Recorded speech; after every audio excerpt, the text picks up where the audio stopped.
I fired my gun. The bullet hit his shoulder, and he dropped the crowbar he was swinging toward my wife. He screamed, fell to the ground, and clutched his arm, his face twisted in pain and fury. My heart pounded as I shielded my kids, who were crying behind me. My wife, Laura, stood frozen, her hands trembling as she held our youngest, Emma, close to her chest.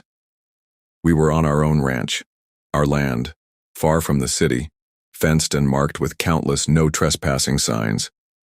Yet this HOA board member named Todd burst in like a maniac, shouting threats and swinging a metal rod like he was in a war movie. I had no choice. He had crossed the line. But as the sirens began to wail in the distance, I knew this was far from over. What would the cops say when they saw a bleeding HOA board member on my property? Would they believe me? Or would they see a man with a gun and a wounded man on the ground? Let me take you back to how this whole mess started. It began when we moved into the ranch just outside Elmswood, Texas, a peaceful spot with rolling fields, wildflowers in the spring, and a beautiful 2-story farmhouse with a red roof. We bought the property fair and square. It was clearly not part of the HOA zone. That's what made us choose it in the first place. I wanted my kids to grow up with open skies and fresh air, not HOA fines for leaving a bike on the front porch. At first, it was paradise. My wife Laura baked pies every Sunday. I built a treehouse with my son Luke. Evenings were filled with campfires and storytelling under the stars. The ranch life gave us peace we never found in the suburbs. Then came the letters.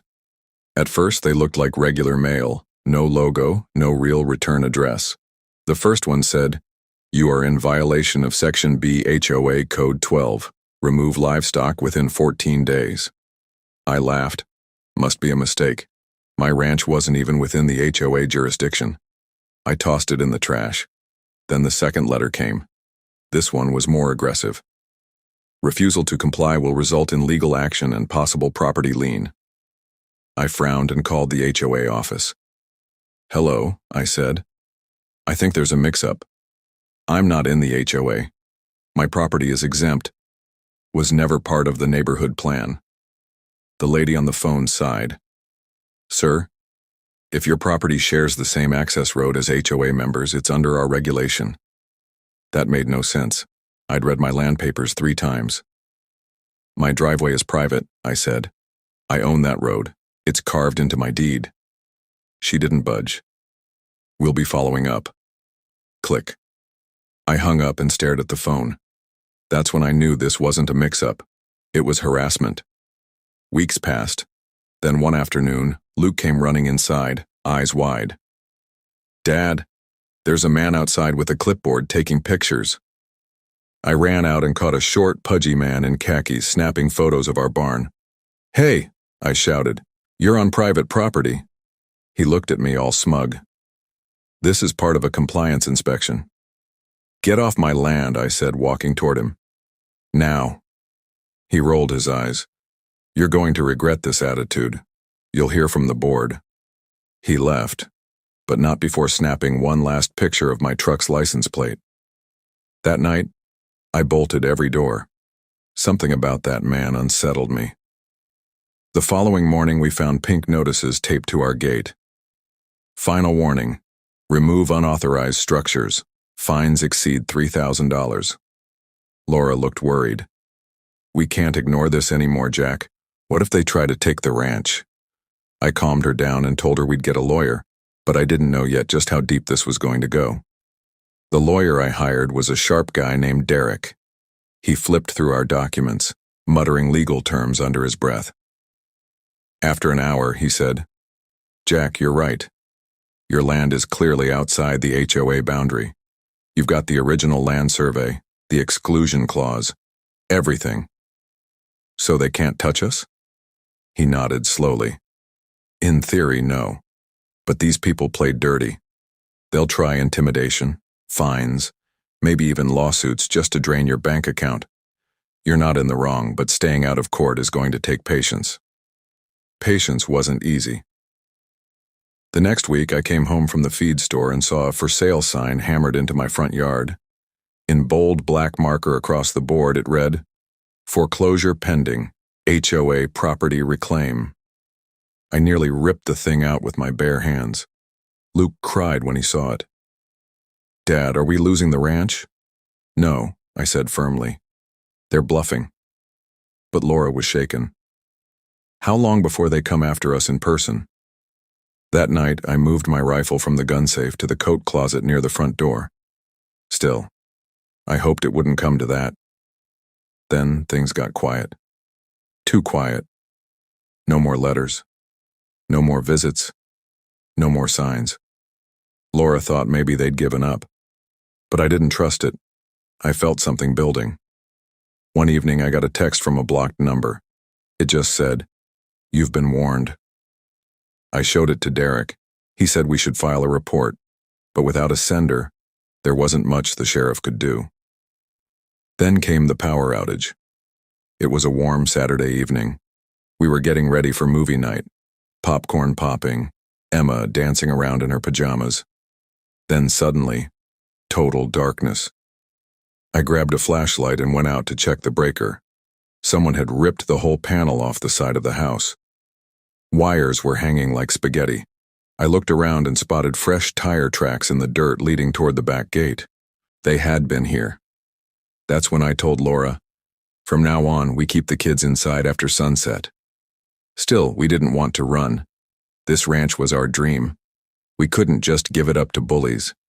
So I installed security cameras, reinforced the doors, and kept the rifle close. I started waking up in the middle of the night to do patrols with our dog, Max. The kids thought I was playing cowboy. I didn't have the heart to tell them the truth. 2 nights later, it happened. I woke up to a bang, a sharp metal clang from the barn. I grabbed my flashlight and quietly opened the front door. Max growled low and deep. I saw 3 figures near the barn. One of them had a crowbar. I ran back inside. "Laura," I whispered, "get the kids. Go into the safe room and lock it." She didn't ask questions. I grabbed the rifle, loaded it, and stepped outside. I shouted, "You're trespassing. Leave now." 1 figure ran off, but 2 stayed. One of them shouted, "You're gonna pay for disrespecting the HOA, you piece of trash." Then he rushed me, and I recognized him. Todd, the guy with the clipboard. But now he wasn't holding paper. He was holding a crowbar.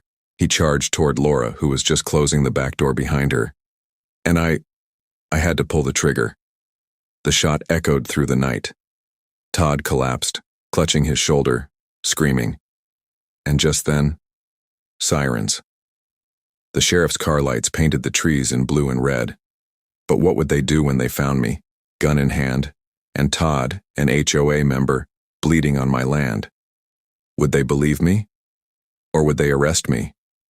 And that's when I heard one of the deputies yell, "Drop the weapon," as they sprinted toward me. "Drop the weapon! Hands in the air!" The deputy shouted again, this time much closer.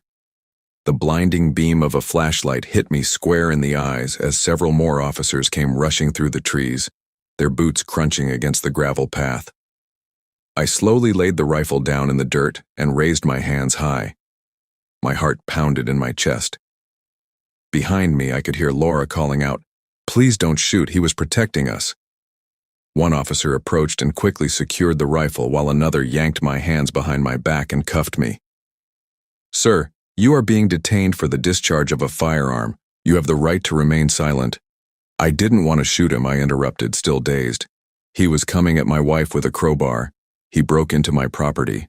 I warned him." "We'll sort this out," the officer said firmly, then turned to his radio. "We've got one down. Gunshot wound to the shoulder. EMS needed immediately. Suspect is detained. Clear the area and secure the scene." They guided me toward the squad car, but not before I saw Todd writhing on the ground, being loaded onto a stretcher. His face was pale, sweat glistening on his forehead. He stared right at me with eyes full of pure hatred. Not regret. Not fear. Just hate. Laura was holding the kids, trembling. Emma was crying and Luke clung to his mom's leg, whispering, "Is Daddy going to jail?" I kept quiet as they put me into the back of the cruiser. My hands were still cuffed. I tried to stay calm, But my thoughts were racing. Did I just ruin everything? Would they believe my side of the story? At the sheriff's station, they kept me in a holding room for what felt like hours. Eventually, a man in a white shirt and tie walked in. Sheriff Daniels. I had seen him once before at a county fair. He had given a speech about safety and respect for the law. He sat down across from me and folded his hands. Mr. Carter, we've reviewed the footage from your security cameras. You did everything by the book. The footage shows the man charging at your wife with a weapon. You gave a clear verbal warning. Then you fired one shot. I blinked, stunned. So, I'm not under arrest? No, he said. You're being released. The man you shot, Todd Kensington, is known to us. We've had several complaints of harassment tied to his name, but nothing stuck until now. He and his so-called HOA enforcement team have been pushing boundaries for months. I let out a shaky breath. But, Sheriff Daniels continued, you need to be careful. The HOA he's part of is more than just a group of nosy neighbors. They've got deep pockets and friends in high places. If they come after you again, document everything, and don't let your guard down.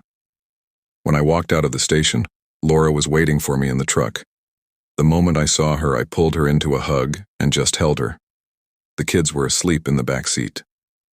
I thought they were going to take you away, she whispered. They almost did, I said. For a few days, it seemed like things had settled. Todd was in the hospital and the HOA had gone quiet. No more letters, no more visits. I focused on fixing the damage they caused to the barn and power line. We even had a small cookout to celebrate surviving what felt like a war zone. But just when we thought it was over, I got a letter. This one wasn't from the HOA. It was from a law firm. Inside it read, "You are being sued for assault with a deadly weapon, intentional emotional harm, and property damage. Plaintiff, Todd Kensington." I stared at the paper. Laura looked over my shoulder, her hand covering her mouth. "They're suing you?" she gasped. "After everything he did?" "They're going after us the only way they know how, legally," I muttered. "They want to bleed us dry." I called Derek immediately. He met us at the ranch the next day, visibly annoyed. "I was hoping we were past this," he said, "but they're not letting go." He paced around the kitchen looking over the lawsuit. "They're claiming you didn't give Todd a warning, that he was just there doing a compliance check, that you opened fire without cause." "That's a lie," Laura snapped. "We have security footage." "Yes," Derek nodded. "But they'll try to say the footage was tampered with, or that it doesn't show the full context. We're going to need to file a countersuit and a restraining order." The next few weeks were filled with paperwork, court dates, and stress. Our savings started to shrink fast. Every day I watched my kids play in the yard, wondering if this fight was going to leave us broke. Then one day, as I returned from dropping Luke at school, I noticed something strange. Our fence gate was wide open. That was odd. I always locked it. I got out and saw fresh boot prints leading to the back pasture. I grabbed my pistol and walked slowly, staying low and quiet. That's when I saw it.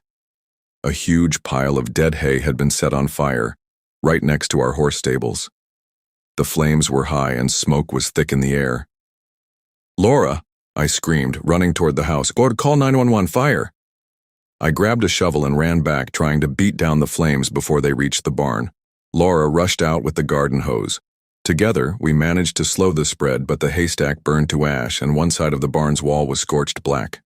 The fire department arrived just in time to stop it from spreading. When the blaze was out, the fire chief came over. "You said this started on its own?" "No," I said, pointing to a trail of black gas lines on the dirt. "Someone did this. Someone tried to burn down our ranch." The sheriff arrived an hour later. "Jack," he said grimly, "this wasn't just arson. This was attempted intimidation. If your stables had caught, your animals could have died. Maybe worse." "I know who did this," I said coldly. "Todd or someone tied to him." But the sheriff shook his head. "No cameras caught them this time.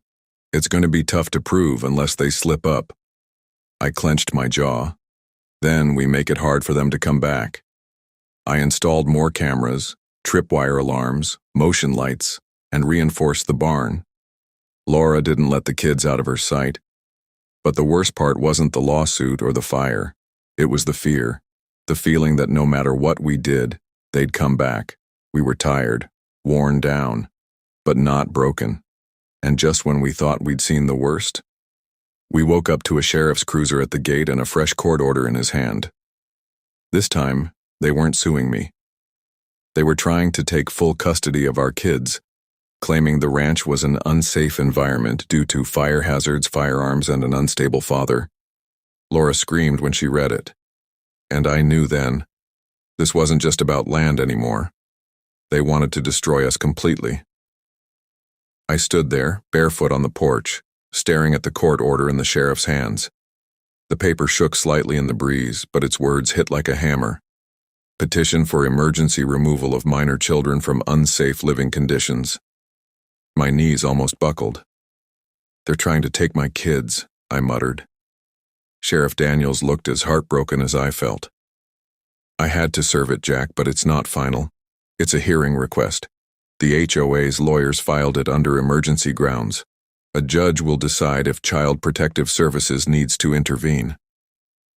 Laura clutched Emma tighter to her chest, tears rolling silently down her cheeks. Luke stood behind her, holding her dress with both hands, clearly sensing something was wrong. They can't do this, Laura whispered. We didn't do anything wrong. Our kids are safe. They're happy. They're weaponizing the system, Derek said later that day after racing over to review the papers. They're using the fire, the shooting, and the lawsuit to paint you as unstable and dangerous.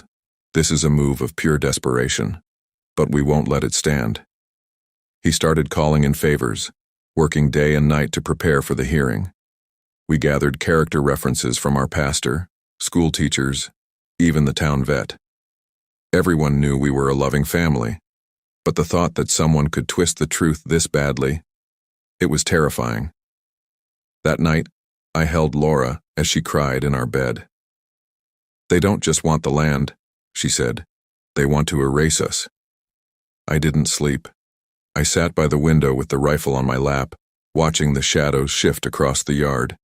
Every rustle, every chirp of a cricket made me flinch. The idea that someone could come again, this time for my kids, burned in my chest like acid. The next morning we found tire tracks again, this time near the chicken coop. A few of the hens had gone missing. There were feathers everywhere. And one disturbing sign stuck out. Someone had left a plastic HOA badge shoved into the fence post. They were taunting us now. A few days later the hearing came. We wore our best clothes and drove to the county courthouse in silence. In the waiting room, Luke looked up at me and said, "Dad, are they going to take me away?" "No, buddy," I said, trying to smile. "No one's taking you, not ever." The courtroom was small but packed. Todd was there, his arm still bandaged, looking smug in a suit too tight for his wide belly. He didn't even flinch when he made eye contact with me. The HOA's lawyer stood and made their case. They showed pictures of the burned haystack, the scorched barn, the shooting incident, and even twisted parts of my interview with police, spinning it like I was some dangerous lunatic living in the woods. Then it was our turn. Derek stood with fire in his eyes. "Your Honor, this is a ranch, not a war zone, and Jack Carter didn't start this fight. He has only protected his family. Everything the HOA is throwing at him is retaliation because he refused to submit to an organization that has no authority over his land." He presented the land deed, the security footage, and the character letters. Laura testified, her voice cracking but steady. "My children are safe with us. This is our home. This is our life. We're not the threat. They are." I took the stand last. I didn't rehearse anything. I'm a father. I'm a husband. I didn't fire that shot for fun. I fired it because a man was about to hit my wife with a crowbar on my own land. He broke in. He ignored warnings. He meant harm. I did what any man would do to protect the people he loves. The judge, a woman with sharp eyes and a calm voice, reviewed everything for what felt like hours. Then she gave her verdict. "I see no evidence that these children are in danger from their parents," she said. "Petition denied. Children will remain in their home. Furthermore, I am granting a temporary restraining order against Mr. Kensington and the HOA from making any further contact with the Carter family, pending further legal review." We broke down in tears. It was a small win, but a powerful one. On the way home, we let the kids get ice cream. We laughed a little. Laura even smiled.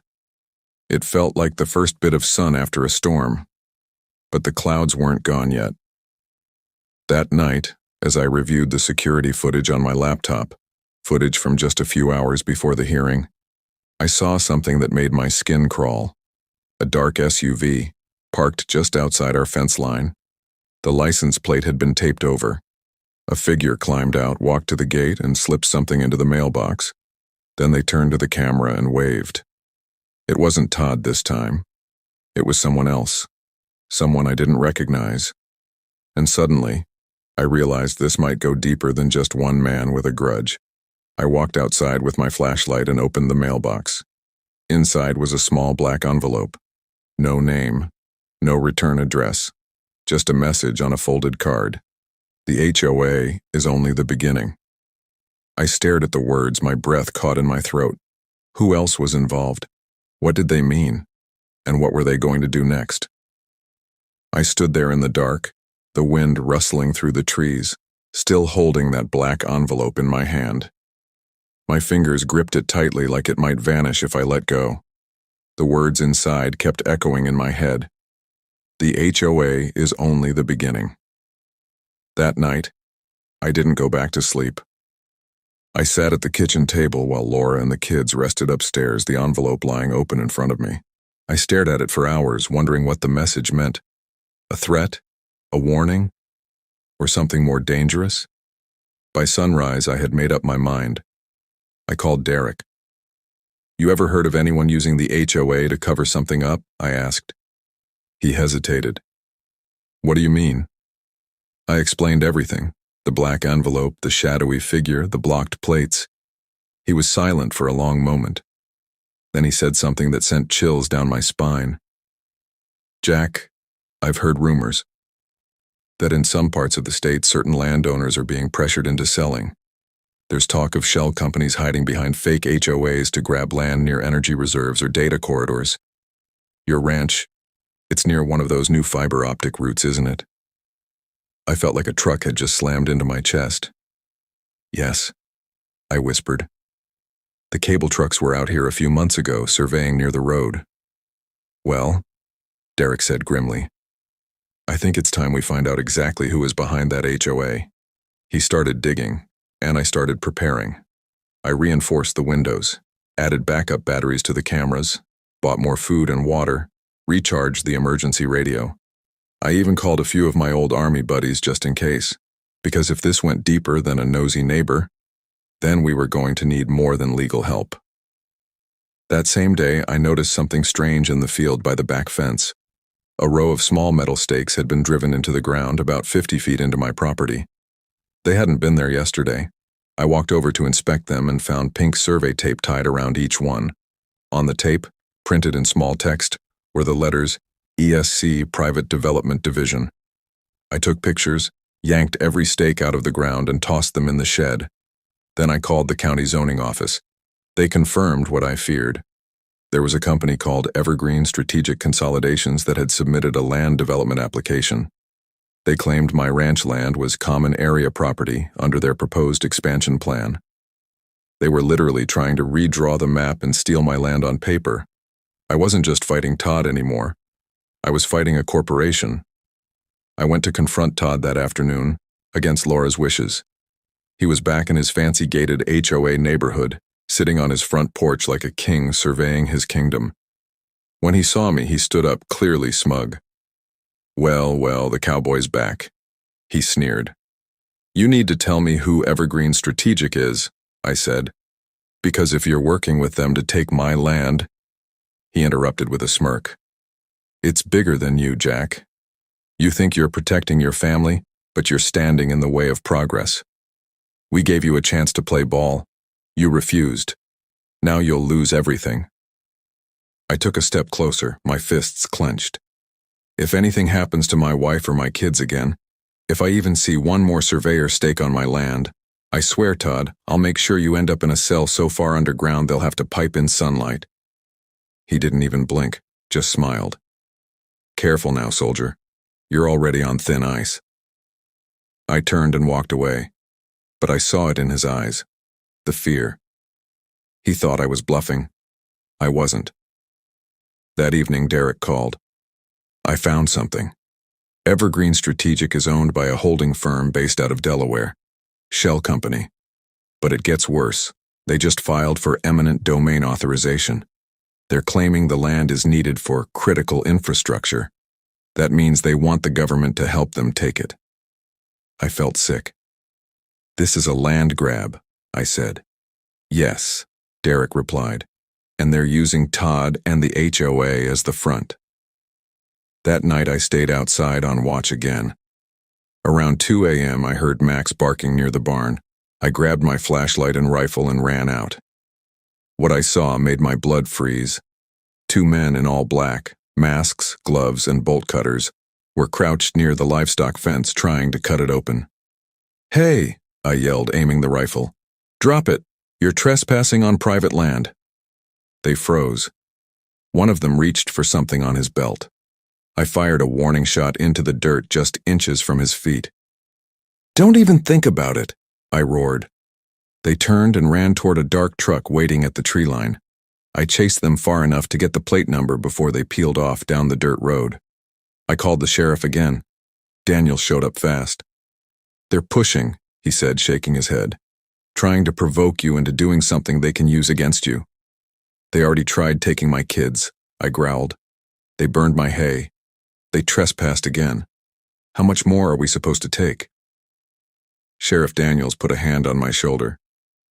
"We'll run that plate. But you need to be prepared, Jack. They're not finished." I wasn't scared anymore. I was angry.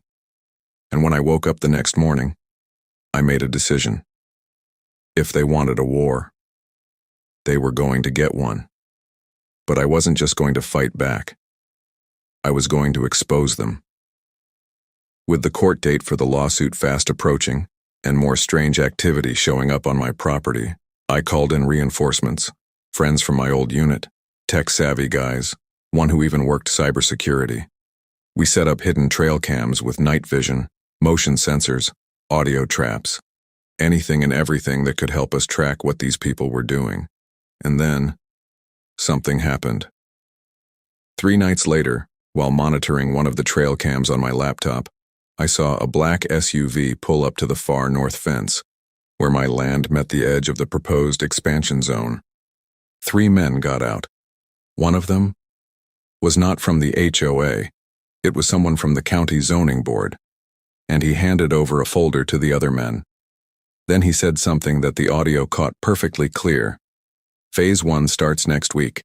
The Carter land will be condemned under environmental violation. Get the cleanup crew ready to stage the dump." My stomach dropped. They were going to fake an environmental hazard, dump toxic waste or chemicals, frame me for it, so they could legally seize my land. This wasn't just bullying, this was criminal, and I had them on video. But before I could finish backing up the footage, my power went out again. All of it. The house, the cameras, everything. Then came the sound of shattering glass from the front of the house. I grabbed my rifle and rushed to the hallway where Laura was already pulling the kids into the panic room. A figure stood in the shattered window frame holding a flare, and in a deep, threatening voice he shouted, "This is your last warning, Jack." He lit the flare and threw it toward the kitchen. And just like that, the house caught fire. The moment the flare hit the kitchen floor, flames leapt up like they'd been waiting for it. The curtains caught first, then the tablecloth, then the cabinets. In seconds, thick black smoke filled the air. I didn't even have time to think. "Go!" I yelled at Laura as I slammed the panic room door shut behind her and the kids. Our panic room wasn't high-tech, just a reinforced storage space in the basement with a steel door, emergency air vents, a landline, and enough supplies to last a week. I built it myself after the shooting, never thinking we'd need it again so soon. With them safe, I turned back toward the kitchen. The man who threw the flare was climbing through the broken window now, probably thinking he'd finish what he started. He didn't know I was still in the house. I ducked behind the hallway wall and shouted, "You just broke into the wrong home, pal." He paused. "Come out and face me, Carter." I didn't. Instead, I crept down the hall toward the kitchen entrance, rifle in hand, heart thudding so loud it felt like a drum in my ears. The fire was spreading fast now, licking across the floor, smoke crawling up the ceiling. My eyes burned, and my lungs begged for clean air. Then I saw him. He was wearing a black tactical vest, no mask this time. His face was red from the heat, sweat pouring down his brow, and I recognized him. He wasn't HOA. He wasn't even from the zoning board. He was a private contractor. I remembered his face from one of the security footage stills, a mercenary hired by Evergreen Strategic. This wasn't just legal intimidation anymore. This was an attack. I aimed. "Don't move!" He whipped his arm up, and for a split second I thought he was going to throw another flare. But it wasn't a flare. It was a weapon, some kind of taser or baton. I didn't wait to find out. I fired. The bullet hit his leg and spun him sideways into the dining room table. He screamed in pain, rolled over, and tried to crawl toward the broken window. "Stay down," I shouted, coughing as smoke thickened around us. He didn't listen. I ran forward, grabbed him by the back of his vest, and dragged him out through the window he came in from, tossing him onto the front lawn like yesterday's trash. The fire department and sheriff's deputies pulled up less than 5 minutes later. By then, the kitchen was completely gone. But the rest of the house? It was still standing. Sheriff Daniels helped me up, his face dark. "Are they okay? Your wife? The kids?" "They're in the panic room," I said, choking on smoke. "Get 'em out." 2 firefighters rushed to the side entrance, unlocked the hidden hatch, and pulled Laura and the kids out. She ran to me, eyes wide with terror but alive, thank God. We hugged in the middle of the chaos, ash in our hair, soot on our clothes, sirens blaring around us. The sheriff knelt beside the injured man, who was now handcuffed and groaning on the ground. "We got him," Daniel said. "He'll talk." They took him into custody, and I knew this wasn't just another night of harassment. It was an attempted assassination, a hit job, and I had just survived it with my family. Later that night, as I sat outside wrapped in a blanket, Derek called me. "I saw the footage you sent before the power cut out," he said. "Jack, you've got enough here to bring the whole operation down. Evergreen, the HOA, the zoning board, they're all in on it. This is fraud, conspiracy, racketeering, you name it." I nodded slowly, still in shock. "I want to take them down. Not just for me, for everyone they've done this to. I'm filing a motion with the state attorney general first thing tomorrow," Derek promised. "We're not just going to fight back. We're going to expose every last one of them." The next morning, reporters showed up. A local news van, then a regional channel, then national outlets. By noon, helicopters were circling the ranch. Somehow, word had gotten out. Former Army vet shoots intruder in HOA land grab scandal. They called it the Ranch War. We gave one interview to a quiet, respectful reporter from a local paper. We told the truth about the fake HOA, the threats, the fire, and the men behind Evergreen Strategic. She promised to print the story just as we said it. And when it hit newsstands the next day, everything changed. Other families came forward, people who'd been bullied into selling their homes, people whose land had mysteriously fallen into HOA maps overnight, people who'd been silenced, scared, sued into silence. The truth was out now, and it was spreading like wildfire. But Evergreen wasn't going down without a fight. 2 days later, I got a knock at the door from a federal agent. He showed his badge and introduced himself as Agent Riley from the DOJ. "We're opening an investigation," he said, "and we'll need your help." I stepped aside and let him in. because finally, after months of fear and pain, we were going on a fence. That afternoon, while reviewing new security footage of the perimeter, I noticed a silver SUV parked near the property line again. I zoomed in, trying to get a license plate. The image was blurry, but then the camera picked up something else. A man stepping out of the SUV, placing a small black box underneath one of the live oak trees near our fence. It looked like a listening device. I zoomed in further, and my jaw dropped. It was Todd. He was back.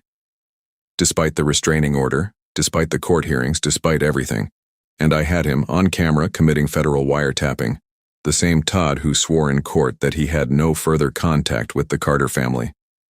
I called Sheriff Daniels immediately. Todd just trespassed again, I said, and this time I've got him red-handed. He didn't hesitate. I'll bring a warrant. And for the first time in weeks, I felt something I hadn't felt in a long, long time. Justice. But just as I hung up the phone, I saw something else on the footage. A second man, hiding near the back of the SUV, wearing tactical gear, holding what looked like a rifle. My blood ran cold. On the security screen, the second man crouched behind the silver SUV, gripping a scoped rifle. He scanned the ranch, slow and deliberate. He wasn't just there for backup. He was there to finish the job Todd failed at.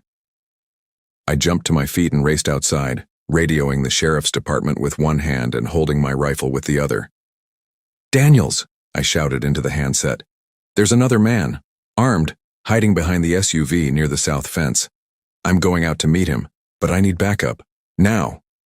"We're 5 minutes out," the sheriff replied. "Do not engage unless it's life or death."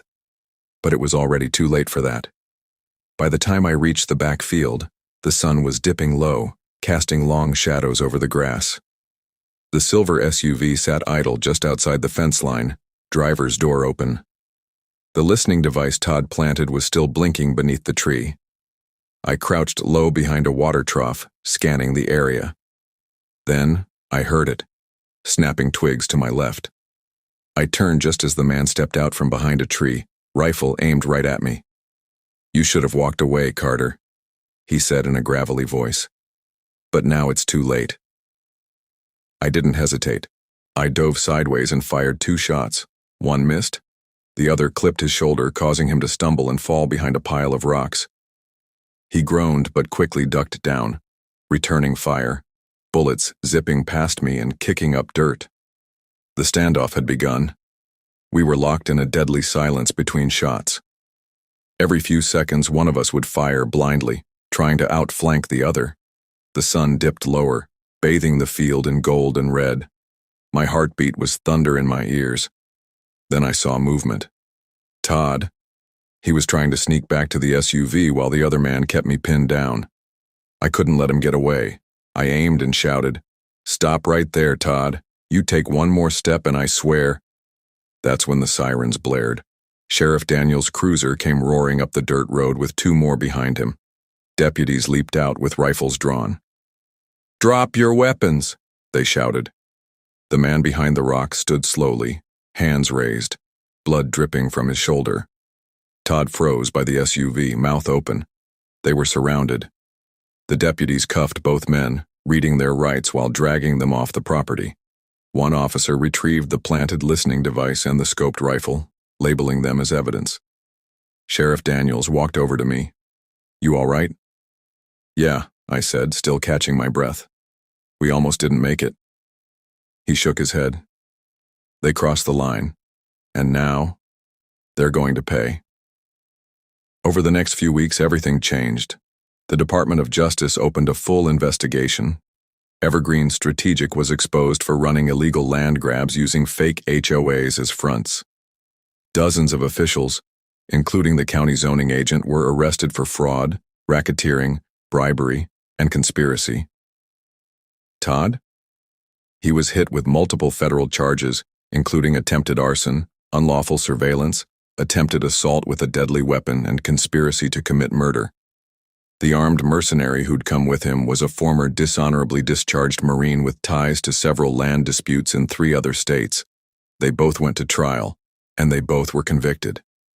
The courts ruled in our favor, not only clearing us of all HOA involvement, but also awarding us damages. We used that money to rebuild our kitchen, upgrade the ranch, and most importantly, get peace of mind. The false HOA was dissolved. Their fines and claims were wiped out completely. And my family, we stayed right here, because this was our land, our dream, and no one, not a fake HOA, not some hired thug, not even a greedy corporation was going to take it from us. One afternoon, months later, Luke and I sat on the porch watching the sun set over our fields. "Dad," he said softly, "are we safe now?" I smiled and looked out at the ranch, peaceful again. "Yeah, buddy," I said, "we're safe." To everyone out there watching, if someone's pushing you around, trying to steal your peace, your home, or your family, stand your ground. Stand up for what's right. Because sometimes doing the right thing means fighting back. And we did. We fought. And we won. If you enjoyed this story, smash that like button, drop your thoughts in the comments. Have you or someone you know ever had to deal with a shady HOA?